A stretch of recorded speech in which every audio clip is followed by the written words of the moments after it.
Did you know that as of 2025, only 64% of Black Americans have a will or estate plan? And honestly, y'all, I get it. Talking about money and legacy and future planning can feel overwhelming or even scary, but avoiding the conversation does not make it disappear. It just means that we are not prepared for when we need to be. And hey, I am no financial expert by any means, but I'm just sharing what I learned and what I'm still figuring out.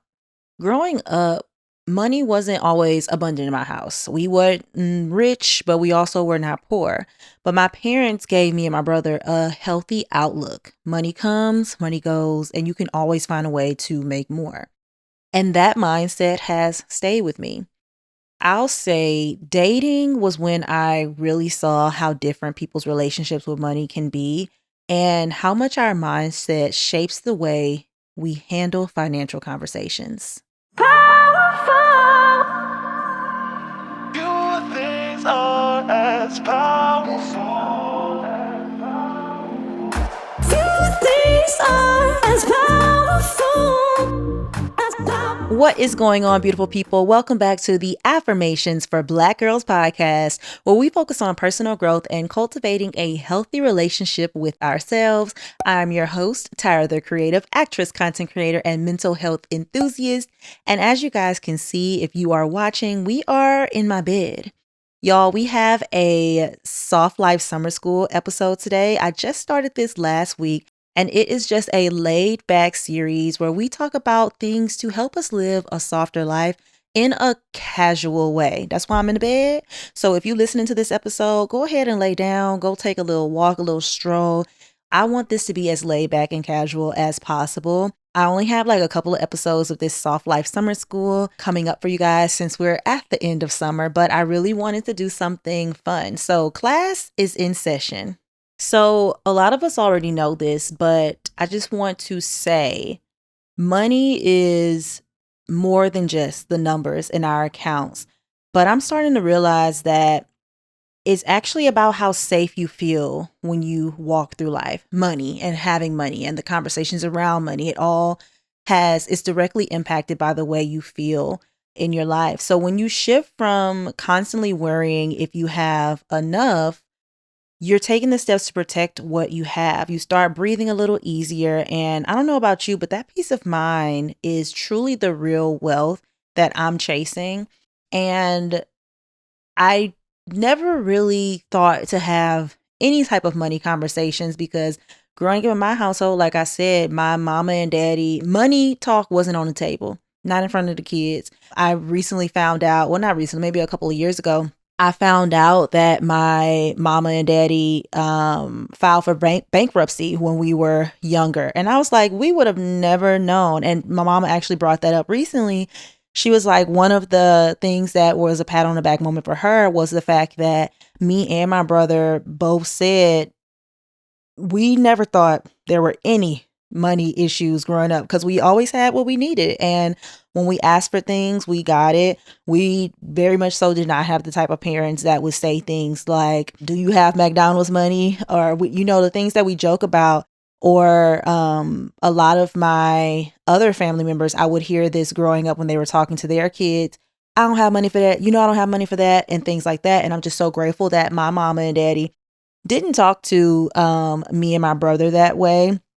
But like I said, through dating is when I really started to realize, oh, shoot, people are really raised with different money mindsets. And especially in relationship, I couldn't understand why me and my boyfriend at the time were butting heads so much about money, because in my head, boy, just go make some money. Like, it's easy. Go do that. But in his head, he had a very unhealthy attachment to money, and that's a whole nother thing, and that's his story to tell. And I'm just glad that I'm not in that situation anymore, because I became the breadwinner and the provider and all of this stuff, and I 100% say that is because of my mindset about money. But before we dive into all of that, let's go ahead and jump into our affirmation of the week. This week's affirmation is: I trust myself to manage and grow my resources wisely. Let's go ahead and drop in, y'all. I trust myself to manage and grow my resources wisely. I trust myself to manage and grow my resources wisely. I trust myself to manage and grow my resources wisely. What does it feel like to trust yourself? What does that truly feel like? I trust myself to manage and grow my resources wisely. I trust myself to manage and grow my resources wisely. Let's go ahead and say it one last time together. I trust myself to manage and grow my resources wisely. Y'all, saying I trust myself to manage and grow my resources wisely is really about feeling confident in how you choose to handle your money and not letting the stress of it all make you feel stuck or making you feel stressed at all. Honestly, I think it's important to get to a place where money feels less overwhelming to you or out of the ballpark or foreign and more manageable, even if you're still figuring all of the things out.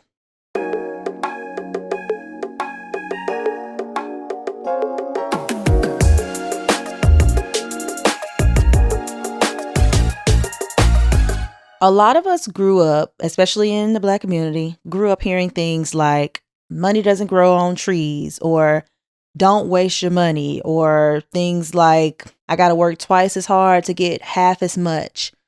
And while these warnings were often meant to protect us, I think they can also create a sense of fear and scarcity around money. And we can't fix what we don't face. Growing up, I have always been a money-minded person, and my parents have always poured into me to have a healthy relationship with money, to have a healthy outlook on having money. I started my first business in 7th grade. I was selling Rice Krispie treats, y'all, out of a little bag.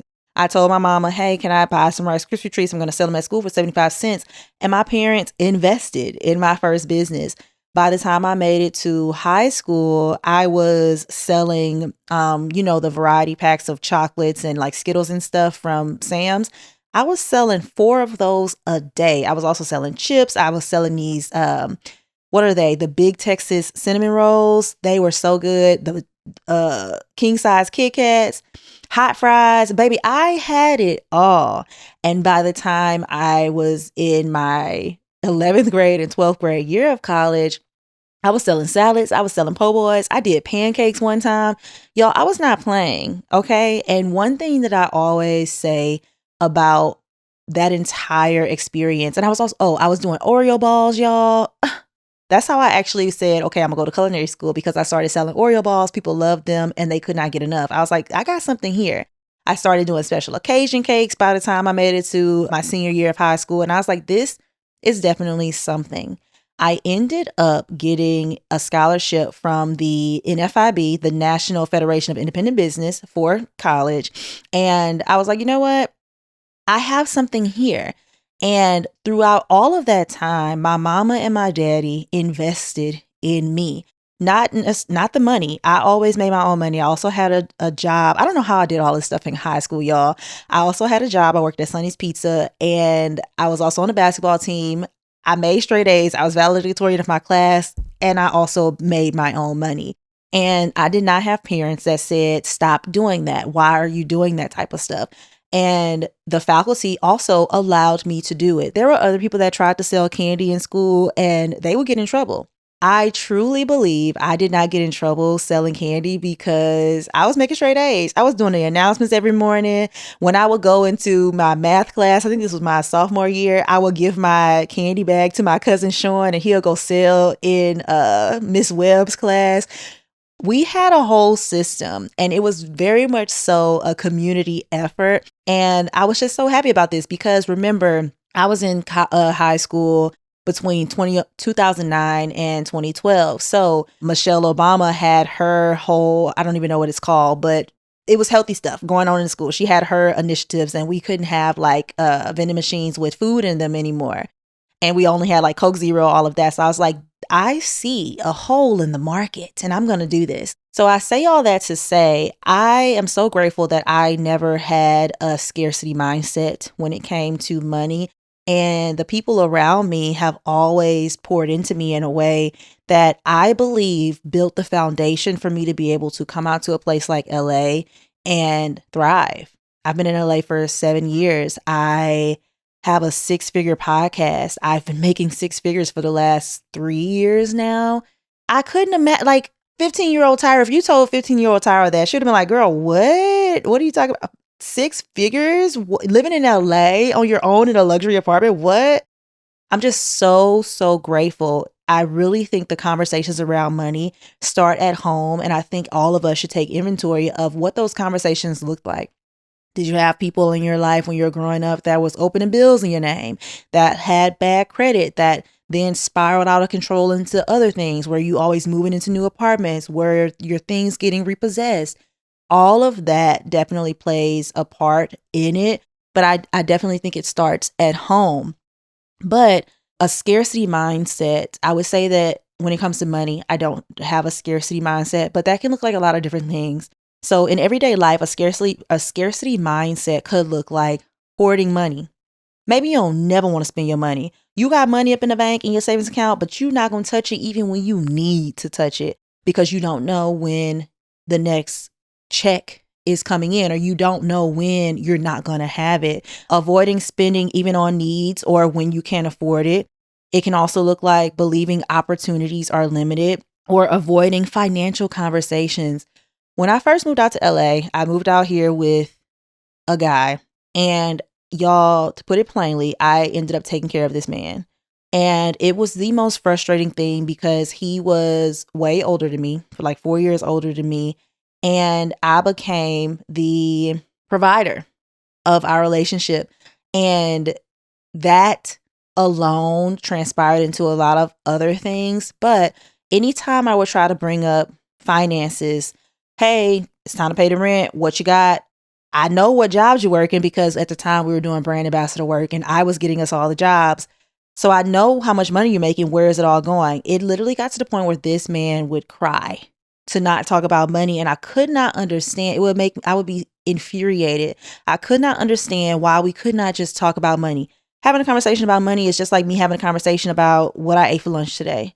And I'm so grateful that that is the relationship that I have because that relationship especially taught me that not everybody grew up with that type of attachment to money. But yes, a scarcity mindset can look like those things. It can also look like feeling guilty or anxious about spending the money. Like, oh, shoot, I really want this Coach bag. Maybe I don't want to spend it because I don't know if I'll have this money in the future. Baby, one thing Tyra gonna do is buy that Coach bag, okay? YOLO. In the most respectable and in the most responsible way possible, YOLO. Money comes, money goes. And I think even as we're having this conversation, check in with yourself. Are you feeling uneasy about this conversation with the things that I've been saying so far? Have you been like, girl, no, not this? Because if you have been finding a conflict with things that I've been saying, take a step back and ask yourself, where does that ideology or where do these thoughts stem from? Is it from my childhood? Am I saying that it's just me being realistic versus optimistic? Because I truly believe a lot of times when we say that we are being realistic about things, it's like, especially when it comes to money, it's pessimism masked as realism.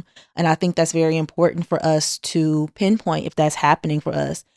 It can also look like hoarding money or obsessively saying, because what if I run out? What if I lose my job? What if this? Baby, money come, money goes. What else? It can also look like a scarcity mindset can also look like overworking yourself out of fear that you won't have enough income. Baby, just do that budget. See what you need. And then once you hit that number, rest in that, knowing that you truly will be okay. We don't have to live in a scarcity mindset, but these behaviors can truly hold us back from enjoying life or even growing financially. For example, if you are the type of person that is always hoarding your money or obsessively saying, well, what if I run out? And say somebody came up to you with an investment opportunity or whatever. I mean, these days, a lot of stuff be scams. But if somebody came up to you and said, oh, well, what if you invest in this stock? And you're like, I'm not doing that. That's too risky. And then that stock blow up, kind of like what happened with Bitcoin. Honestly, a lot of people were sitting on their money. And at the time when it started, you could have just put in, I don't know, like $100 for a coin or whatever. And it became so much bigger. So even things like that, missing out on opportunities, it can stop you from growing financially. I think in the most responsible way possible, we should have a healthy amount of risk in our lives. I think that's super important.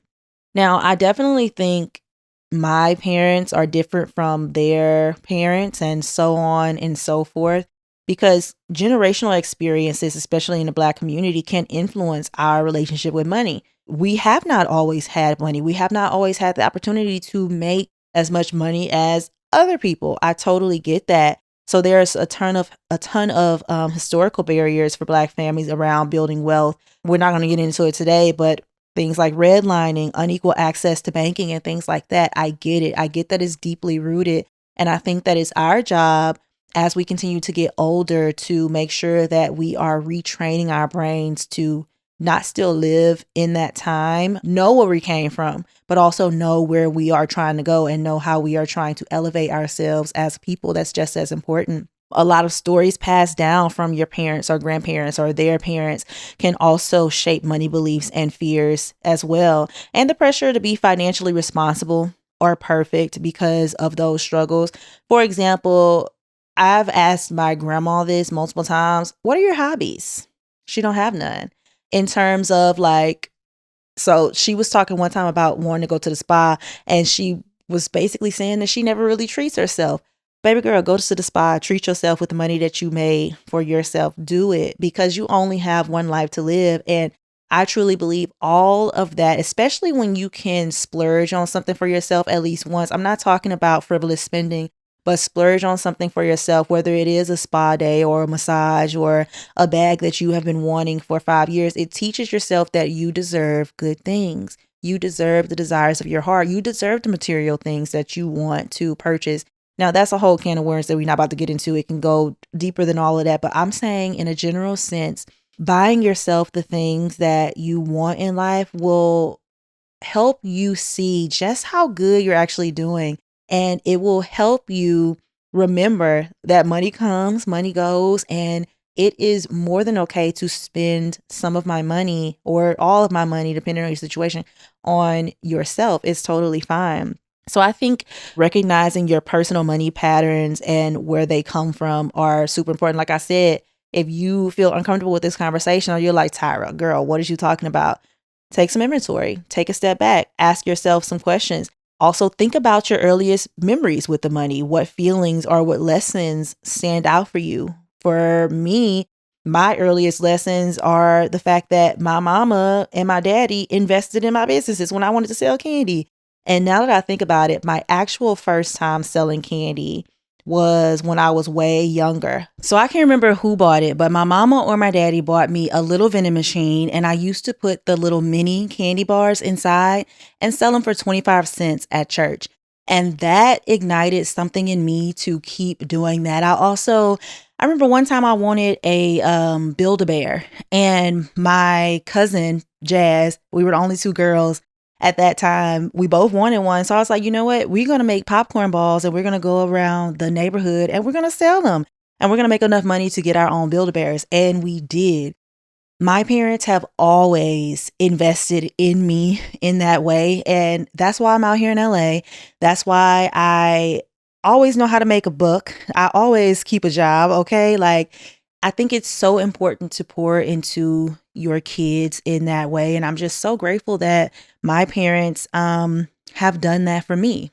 But again, awareness is definitely the first step in all of this. I'm not saying to go and try to change all of these patterns overnight, but seeing where you have an opportunity to grow is definitely the first step with becoming more secure in your attachment to money. A money mindset is not fixed. It's something that is learned, and it can also be unlearned and relearned based on what it is you learned in the first place. So I think stepping away from fear and focusing on your strategy about money is very important, because we have to move towards a security mindset, a more secure attachment to our money.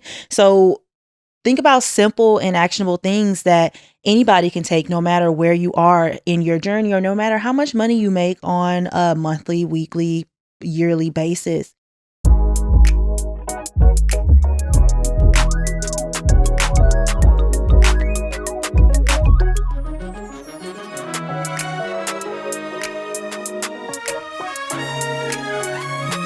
I think instead of saying things like, okay, will I ever have enough?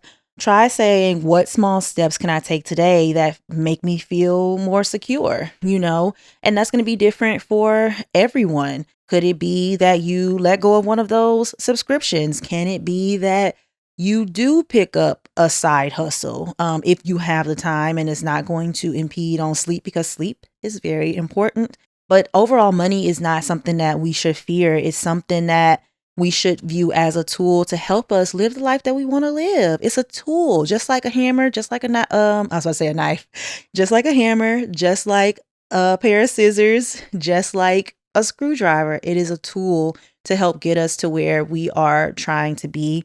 So some simple actions, I wrote some down for you guys. You can start tracking your spending to see where your money actually goes. And make sure that you don't judge yourself on this. Just view the info. I know for a fact that I spend way too much money going to Raising Cane's every single week. But that is okay. I'm working on it. I also have a lot of subscriptions that I don't really use. It's okay. Find the problem and then remedy it. That's all that you have to do. You could also create a budget that reflects what matters most to you, and make sure that you're including fun in that, because if you're not filling all of your cups, you're going to be living an unbalanced life, and it's going to be hard to wake up every day and go to work, especially if you work in a job you don't like. Come on, somebody. I know it's a lot of us that are doing things because it's a good paycheck versus it being something that we like, especially in this day and age.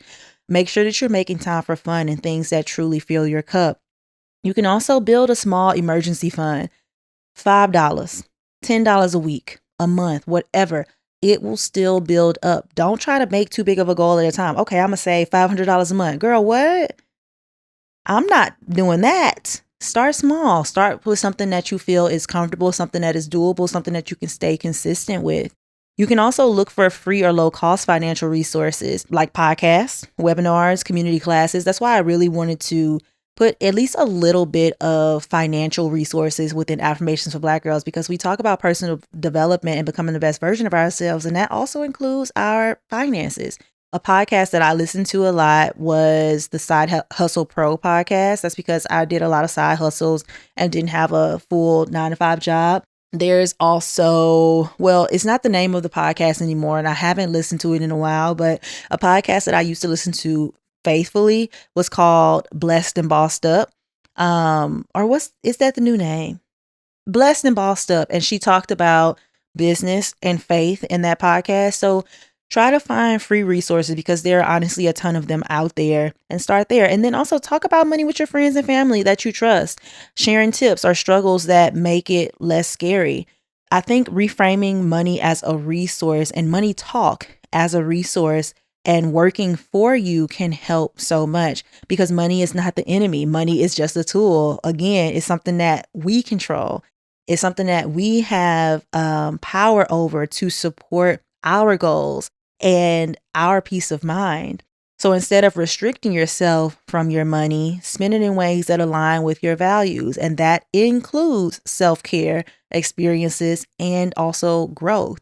Now, one thing that I will say is I am not the best person, and I know this about myself because I've taken inventory. I'm not the best person at putting aside money for taxes. I'm a full-time freelancer at the end of the day. My podcast, my content, all of that, I'm 1099.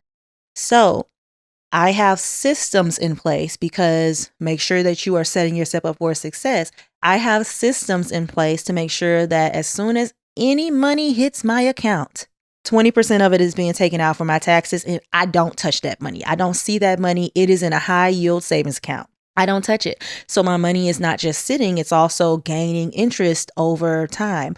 I also have a Roth IRA. And y'all, if you're like, oh my gosh, she about to start talking about all this stuff, it took me time to learn these things. And I hope that this is just the starting point for you guys to dive a little more deeper into what financial resources are out there and what financial avenues you should take. But I have a Roth or IRA, and it's money that you'll be able to use in the future. And you can put like $6,000, $5,000. I'm not a financial expert now, I'm just saying this off the top of my head. But you can put like $5,000, $6,000, $7,000 in there a year of untaxed money. And basically you can use that as your retirement down the line. I have one of those. And I also want to make sure that I am building out my financial team. Right now I have a bookkeeper, but I want to have like a financial advisor because I don't know that much about money. I know what my mama taught me and I know how to make money, but I don't necessarily know how to leverage my money in ways that can exponentially grow my net worth. So I think finding trusted financial help will help you understand the community around money, will help you understand everything that comes with what having money and what not having money will do for your livelihood. But yeah, use resources that feel relatable and accessible and not overwhelming or intimidated. I mean, don't walk into a big old financial firm and be like, hey, I don't even know what a tax return is. You know what I mean? You want to use resources that meet you where you are so people aren't talking over your head. That's the biggest thing for me. Because if you saying stuff that I don't know what it means, baby, I'm not letting you touch my money. I'm not letting you see my account. So I think that will help to empower you. Once you learn more, that will help to empower you to go out there and do things that will put you in a position to be better off monetarily. Building confidence around money takes time. It's not something that will happen overnight, but each step you take, no matter how long it takes, will definitely add up. So confidence comes from knowing that you're protecting your future, knowing that you know what all the lingo and terminology means, and making smart choices today. Like I said, if you know that you're the type of person that won't set aside money for taxes or tithes and offering for church, have an automation set up so you can't even touch that money.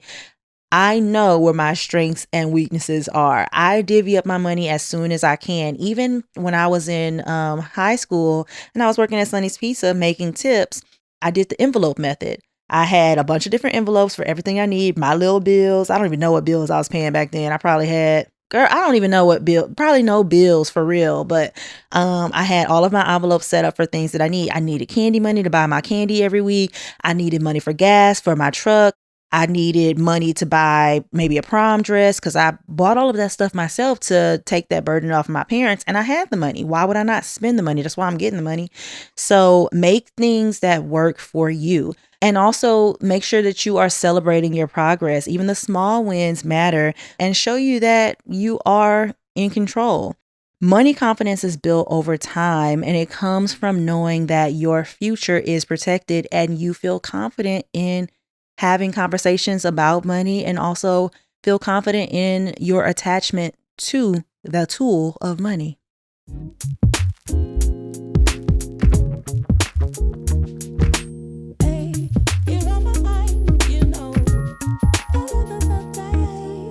But also, we can't talk about financial security without talking about our future for both ourselves and the people we care about, whether it's our moms or our kids or whatever the case may be. And this whole episode even came about because I recently went home and my mama does estate planning, y'all. And she was just talking about how Black people don't be having wills. We don't be having nothing set up because we be feeling like we don't have anything to even put in them. You should still have a will. an estate if you can. I don't know all the details. I can't wait to bring my mom on the podcast to talk about this, but a lot of people will think that even life insurance, have it. We need to start having those conversations. My mama has like whole life insurances on me and my brother that she got when we were very, very little. She only paid, I don't even remember, maybe like $50 a month, maybe less than that for us, and it covers whole life. And that's just if we never go and get our own policies on ourselves. She has policies on herself. Like, having these conversations is very important. I think when people are living with a scarcity mindset, they don't even want to make room to have conversations about wills and life insurance and all of those things. It seems like something that they should put on the back burner until they have the money to do it. But when you don't have money, that's definitely the time that you need to talk about it. And one thing that I have been seeing so much lately is so many GoFundMes for people because they don't have life insurance. It's important. Now, you can say, okay, well, I heard life insurance is bad or whatever. You just have to know your options. There's so many different ones. For me personally, I may get a life insurance policy, but also I'm setting aside money that I will never touch until I'm very old. And I've been doing that. I started like 3 years ago, setting aside that money. And right now I only have like $30,000 in there. I'm saying only. That's so crazy that I just said only. I have like $30,000 saved that I never planned to touch.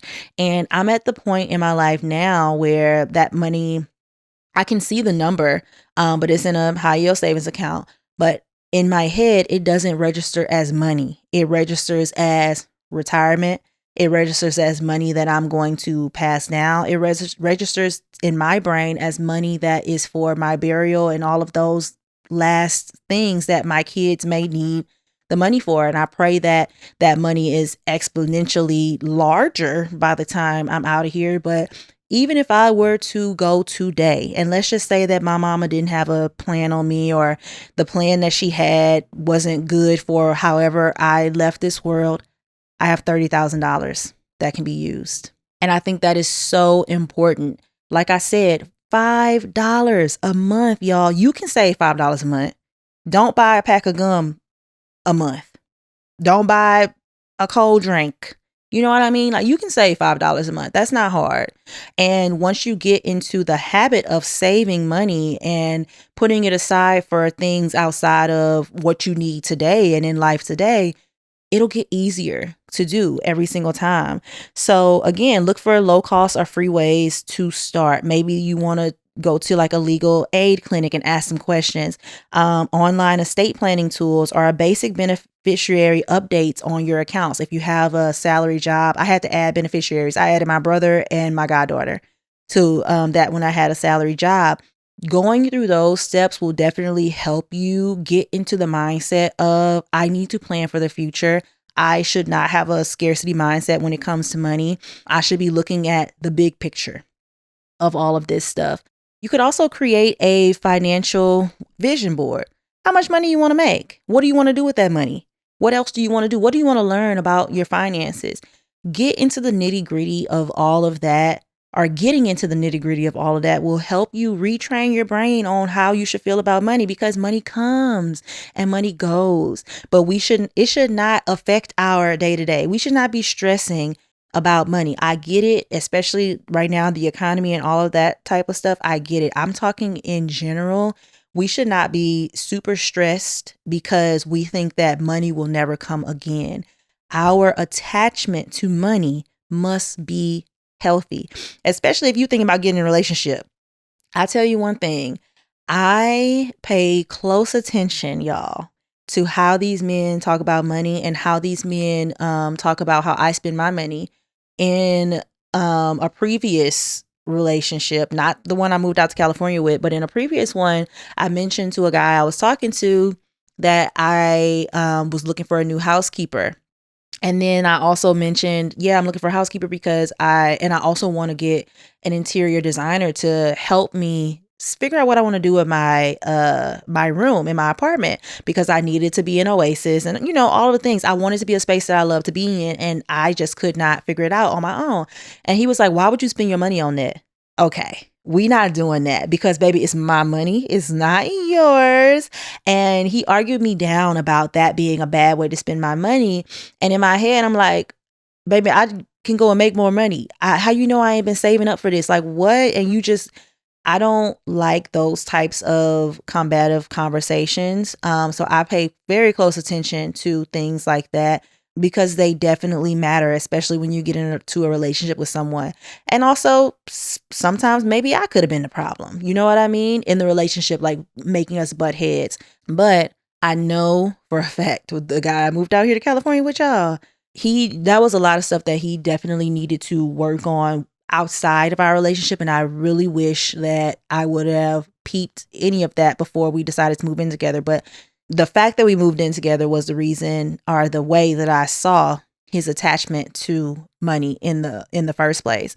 But knowing that you have a plan, knowing that you can talk about money freely, or wealth and wealth planning freely, can give you such confidence in moving through this world, and you start to see things a little differently. It's so important to get informed about all of this. I think being informed and being confident in your money choices and knowing that money comes and money goes are the things that will help you have a healthier attachment to said money.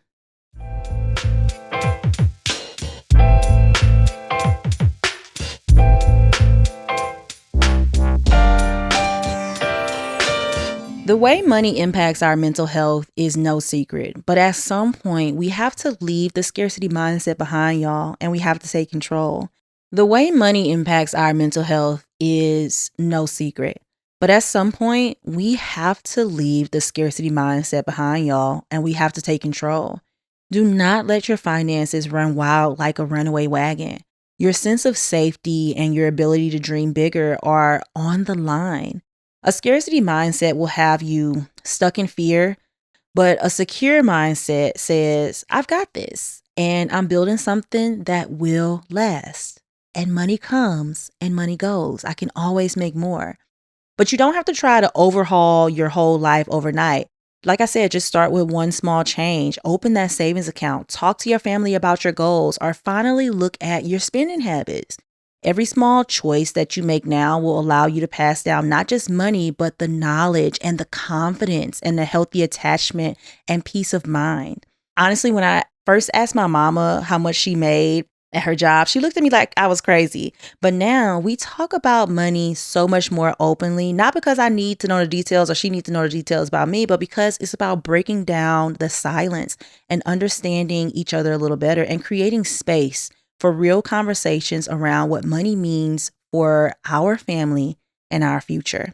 So I implore you, take some inventory. If this episode made you a little uncomfortable, really figure out where that discomfort comes from, because I'm going to say this one more time. Money comes and money goes, and you can always make more.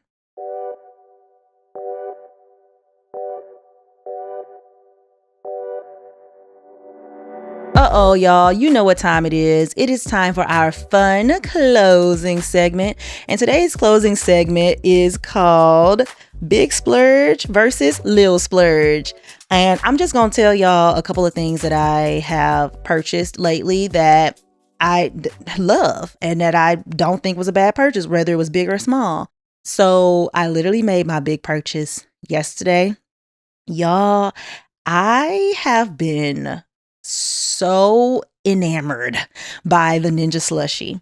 Now, I'm not a huge appliance girl, but I ended up buying the Ninja Slushie.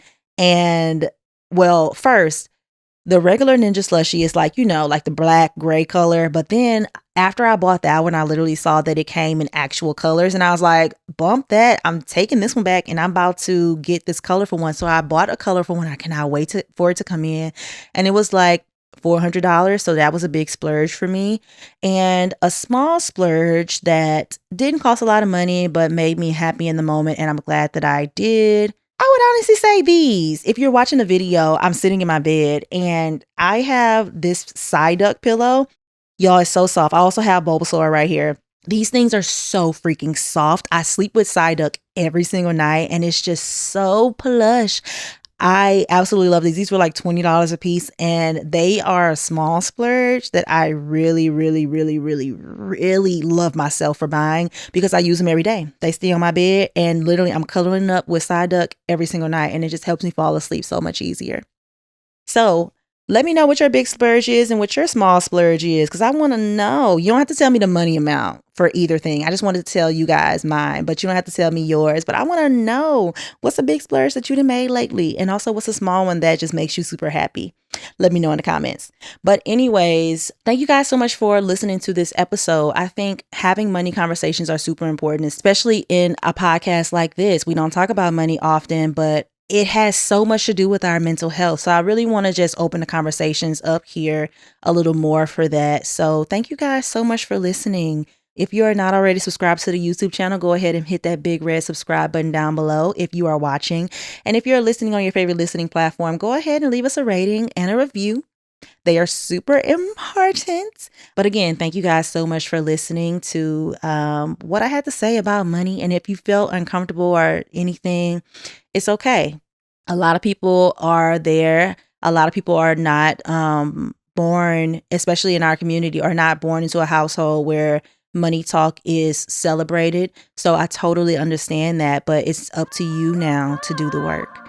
So with that being said, I'm going to get on out of here, y'all. Thank y'all so much for listening. This is Affirmations for Black Girls. Few things are as powerful